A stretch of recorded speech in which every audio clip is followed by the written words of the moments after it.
नमस्ते भारत, मैं हूँ भूमिका मेहता, अपने देश की बेटी और अपने भाई की बहन सुशांत सिंह राजपूत की बहन। आज बहुत ही ज़रूरी एक अपडेट देने आई हूँ। ऐसी अपडेट जो हमारे भाई सुशांत सिंह राजपूत से जुड़ी हुई है, indirectly you can say, but जुड़ी हुई है। हम बात करना चाहेंगे आज फिर उसी मॉन्स्टर की। यस, उस मॉन्स्टर, उस वेम्पायर, उस चुड़ैल की। माफ़ी चाहती हूँ ये शब्द कह रही हूँ, लेकिन मैं बात करना चाहती हूँ रिया चक्रवर्ती की। रीसेंट अपडेट है ये। आप सबको शायद पता होगा, इंडिया टुडे का कॉन्क्लेव जो होता है हर साल, इस बार जो हुआ था इंडिया टुडे कॉन्क्लेव 2023, जिसमें बहुत बड़े बड़े दिग्गज सेलिब्रिटीज़ को बुलाया जाता है, बड़े बड़े नामचीन लोगों को बुलाया जाता है। कोई पॉलिटिक्स से होता है, कोई फैशन इंडस्ट्री, तो कोई एंटरटेनमेंट, हर तरह के लोग आते हैं। लेकिन क्या आपने कभी इस तरह के न्यूज़ चैनल या न्यूज़ रिलेटेड चैनल्स के अंदर किसी ड्रगी को, किसी मुजरिम को, किसी कातिल को या किसी ऐसे इंसान जिनके ऊपर कड़े आरोप लगे हो, जो जेल यात्रा कर चुके हैं, ऐसे लोगों को इनवाइट होते हुए देखा है? तो यहाँ पर आप देख सकोगे। अगर आप देखना चाहते हो तो इंडिया टुडे का रीसेंट ब्लॉग्स या रीसेंट अपडेट ज़रूर देखिएगा, जहाँ पर आपको पता चलेगा कि Riya Chakraborty was invited by none other than Rajdeep Sardesai.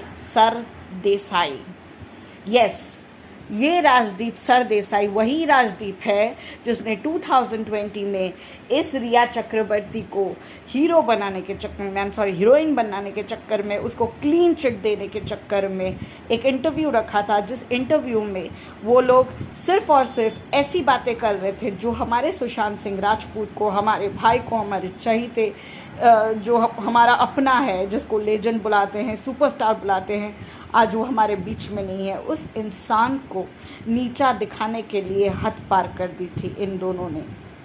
ऐसे ऐसे सवाल पूछे गए थे, ऐसे ऐसे जवाब दिए गए थे कि हमारी आंखें नम हो गई थी। ये वही राजदीप सरदेसाई है जिसने वापस से इंडिया टुडे कॉन्क्लेव ऑफ 2023 में इनवाइट करके बुलाया है रिया चक्रवर्ती को। इस बीच आपको मैं बता दूं कि बहुत बहुत बहुत ट्रोलिंग हुई है इन दोनों के नाम पे, और इवन इंडिया टुडे के नाम पर, क्योंकि India Today was a banner under which Riya Chakraborty was been invited. किसके थ्रू, कब, किस, क्या, वो मायने नहीं रखता। एक बैनर बहुत बड़ी चीज़ होती है। तो ये बैनर था इंडिया टुडे का, और इंडिया टुडे के बैनर के नीचे बुलाई गई थी एक ड्रगी, एक कातिल, एक किलर, एक मर्डरर, एक जालसाज, एक स्कैंडल, एक सिंडिकेट चलाने वाली ड्रगिस्ट। क्या है वो, क्या क्या है वो। और अभी रोडीज़ में कर्म और कांड, तेरा कर्म और कांड दोनों ही गया हुआ है। ना तू कर्मों की रही, ना तू कांडों की रही। दोनों में तूने अव्वल पीएचडी कर ली, लेकिन इसी जन्म में मरेगी तू। मैं बात करना चाहती हूँ आज रिया चक्रवर्ती के भाई की भी। याद तो होगा ही आपको, ये इतना अच्छा भाई है, इतना अच्छा। ऐसा भाई तो नसीब से मिलता है जो रिया चक्रवर्ती को मिला। हर अच्छे और बुरे में अपने बहन का साथ देने वाला ये भाई शोविक चक्रवर्ती, जो अपनी बहन से पहले एनसीबी के थ्रू जेल पहुंचता है ड्रग्स के लेन देन में, जो अपनी बहन का नाम बिल्कुल भी नहीं बताता है पुलिस में, किसी और की वजह से उसकी बहन का नाम आता है और वो भी जेल जाती है। खुद 1.5 से 2 महीने और अपनी बहन 1 से 1.5 महीने जो रह के आए वो लोग जेल खाने में, वही शोविक जो अपनी बहन से बहुत उम्दा प्यार करता है, इतना प्यार करता है कि उसने अपनी बहन की हर जालसाजी, हर कोशिश, हर सिंडिकेट, हर षड्यंत्र में साथ दिया। इवन सुशांत सिंह राजपूत की मौत के जो तांडव है उसमें भी साथ दिया। लेकिन आज कहना पड़ रहा है इसी शोविक चक्रवर्ती, व्हाट्सोएवर हिज नेम इज, ये लड़का, ये भाई आज अपनी बहन से गुस्सा हो गया। जानते हैं रीज़न क्या है? रीज़न ये है कि टीआरपी मिल रही है राजदीप को, लेकिन टीआरपी पॉजिटिव नहीं नेगेटिव मिल रही है। राजदीप सरदेसाई और रिया चक्रवर्ती का ये कॉन्क्लेव 2023 से जो गर्मा गर्मी वाला एक रिलेशनशिप का जो आग फैला हुआ है हर जगह, चारों जगह, and it is coming as like oh Riya Chakraborty and Rajdeep Sardesai दोनों के बीच बहुत बहुत बहुत बहुत अवैध रिलेशनशिप्स है। अब वो किस कदर रिलेशनशिप्स है वो मैं आपको बताती हूँ। इस कदर ये नंगापन चल रहा है कि राजदीप नॉट ओनली 2020 से अभी तक रिया चक्रवर्ती को क्लीन चिट दिलवाने की पूरी कोशिशें कर रहा है। वो कहलवाना चाह रहा है, वापस से इंटरव्यूज़ कर रहा है रिया के साथ, और हर तरह से रिया को इस कदर एक इनोसेंट फिगर बना के दिखाया जा रहा है कि भाई सुशांत सिंह राजपूत की मौत का इसके ऊपर तो लांछन लग गया, बट ये मौत की जिम्मेवार नहीं है, ये इनोसेंट है, इसने कुछ नहीं किया, इसने तफला तफली नहीं करी, उसने पैसे नहीं लूटे, उसने उस इंसान को ड्रग्स नहीं दिया, उसने उस इंसान को दीमक की तरह नहीं खा लिया, उसने उस इंसान का बिजनेस नहीं छीन लिया। ये राजदीप सरदेसाई का कहना है, और राजदीप सरदेसाई अपने कर्मों का सज़ा यहीं पाएगा। इतनी ट्रोलिंग हो रही है दोनों की। इस बीच में पकड़ में आ गया ये शोविक चक्रवर्ती, जो हाल ही में बांद्रा के अपने जिम से निकल रहा था और पापराजी ने उसे पकड़ लिया। पापराजी का तो काम ही होता है लोगों को पकड़ना, लेकिन इस बार कहूँगी थैंक यू पापराजी, क्योंकि आपने सही इंसान को पकड़ के सही क्वेश्चन करा। उन लोगों ने उसे पकड़ के कहा कि भैया रिया दीदी की शादी कब करा रहे हो, करवा दो रिया दीदी की शादी। शोविक हंसते हुए कहता है अभी तक लड़का नहीं मिला है। पीछे कहीं पापराजी के कोई एक इंसान ने चिल्ला के बोला अरे लड़का नहीं अंकल मिल गया है, बहुत बड़ा अंकल मिल गया है, शादी करा दो अब तो, वरना क्या होगा। इस बीच में शोविक बहुत गुस्सा आ जाता है उसे, और वो सिर्फ इतना कहता है नो कमेंट्स, और अपनी गाड़ी की तरफ बढ़ते रहता है।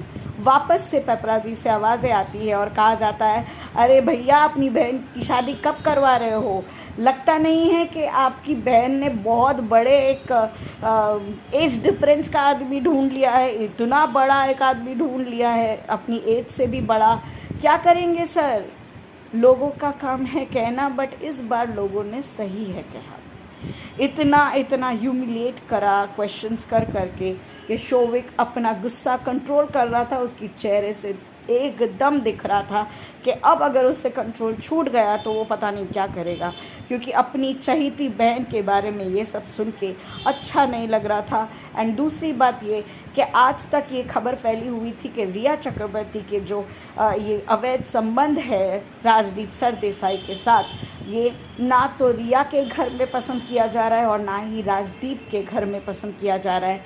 राजदीप की एक फैमिली है जो 30-32 साल से शादी की जो डोर होती है वो कमज़ोर होती दिख रही है, एंड जस्ट बिकॉज ऑफ रिया चक्रवर्ती। आपको और एक चीज़ बता दूं कि महेश भट्ट तक ये चीज़ चली जाती है। महेश भट्ट एक पेपराजी वाला ही इंटरव्यू करते करते अपना मुंडी खुजलाते हुए, नाक खुजलाते हुए, कान खुजलाते हुए जब बैठा हुआ था डेविल, तो उसे पूछा गया सर आपको कैसा लग रहा है रिया चक्रवर्ती का जो अवैध संबंध सुनाई दे रहा है राजदीप सरदेसाई जो इंडिया टुडे के इतने बड़े जानकार पत्रकार है, आपको कैसा लग रहा है ये सब सुन के। तब महेश भट्ट ने आंसर दिया से किसी के पर्सनल बातों में मैं नहीं बोलना चाहता हूँ, मेरे पास इतना फालतू टाइम नहीं है कि मैं किसी के पर्सनल मैटर पे बोलूँ, तो मुझसे ये सब फालतू के क्वेश्चन मत करो। ये राजदीप है, आई मीन ये महेश भट्ट है खुजलाते हुए, तो मुझसे ये सारे क्वेश्चंस मत करो, मैं इन सब बारे में नहीं जानता हूँ, मेरे पास फालतू समय नहीं है इन सब चीज़ों के बारे में बोलना, जिसे जो करना होता है अपनी लाइफ में वो करते रहेगा। तो इस तरह से खुजलाते खुजलाते उसने ये आंसर्स दे डाले रिया चक्रवर्ती के बारे में। तो भैया अब तो क्या कर सकते हैं, राजदीप सरदेसाई के साथ ये जुड़ चुकी है ताकि अपने फिगर को अपनी नज़रों को या अपने कर्मों को, अपने कांडों को छुपाने के लिए उसने एक अंकल का भी सहारा ले लिया है जो अपने बाप की उम्र का है उसका। उसने अपने बाप की उम्र के इंसान को भी नहीं छोड़ा, उसके साथ संबंध बना के वो क्या क्या करने वाली है। लोगों ने ट्रोलिंग करके कमेंट्स पूछे हैं कि कितना है आपका चार्ज रिया चक्रवर्ती, कितने में बिक गई आप राजदीप के बिस्तर को गर्म करने के लिए। माफ़ी चाहती हूँ ऐसी लैंग्वेज यूज़ कर रही हूँ, बट रिया के लिए ऐसी लैंग्वेज यूज़ करने में मुझे कोई ख़राब नहीं लगता। I don't feel regret. जो भी है, यही बात आपके साथ शेयर करना चाहती हूँ। आपको कैसा लगा? आप क्या सोचते हैं? राजदीप ने कितने पैसे लेकर बुलाया होगा? किसने फंडिंग की होगी रिया चक्रवर्ती को इंडिया टुडे के कॉन्क्लेव 2023 में बुलाने के लिए? क्या हुआ होगा और क्या सोचते हो आप इन दोनों के रिलेशनशिप के बारे में? शोविक तो नाराज़ हो गया, महेश भट्ट भी नाराज़ हो गया। राजदीप तेरा क्या होगा रे कालिया? खैर, आगे की बात आपसे दूसरी अपडेट्स मिलते हुए ही करूँगी।